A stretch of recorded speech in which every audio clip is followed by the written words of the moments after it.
श्री गुरुदेव दत्त.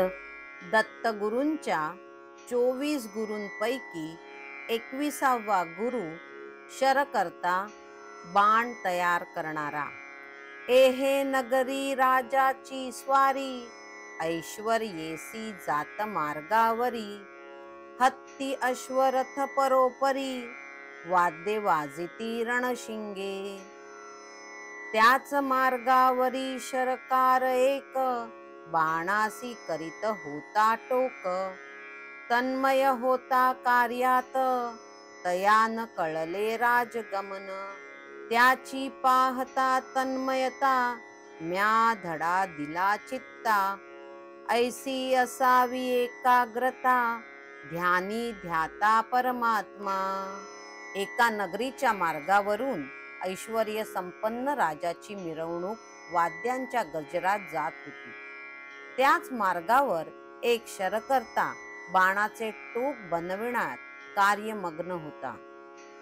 बाणाचे टोक बनविण्यात तो इतका एकाग्र झाला होता की आजूबाजूला काय सुरू आहे याची त्याला थोडी सुद्धा जाणीव नव्हती. शरकर्त्याची एकाग्रता पाहून श्री दत्तगुरूंनी त्याला आपले गुरु केले आहे. यावरून आपण असा बोध घेऊ शकतो की एकाग्रता, प्रामाणिकपणा, ध्यास, कर्तव्याशी समरसता, मनाची स्थिरता, कोणत्याही परिस्थितीत शरीर, मन, बुद्धी यावर नियंत्रण ठेवावे. मन एकाग्र झाल्याशिवाय इच्छित कार्य कधीच सफल होत नाही. मनाची एकाग्रता आणि चित्ताची शुद्धता अंगीकारावी हा बोध शरकर्त्याकडून मिळतो. जे कार्य आपण हाती घेतले ते एकाग्रतेने, एकचित्ताने, लक्षपूर्वक करावे.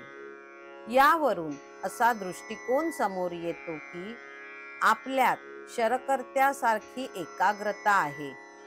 आपण विशिष्ट कार्य साध्य करण्याचा ध्यास ठेवून एकाग्रतेने, प्रामाणिकपणाने, गोंधळलेल्या परिस्थितीतही चित्त स्थिर ठेवून यशाचे शिखर गाठणारे आहोत.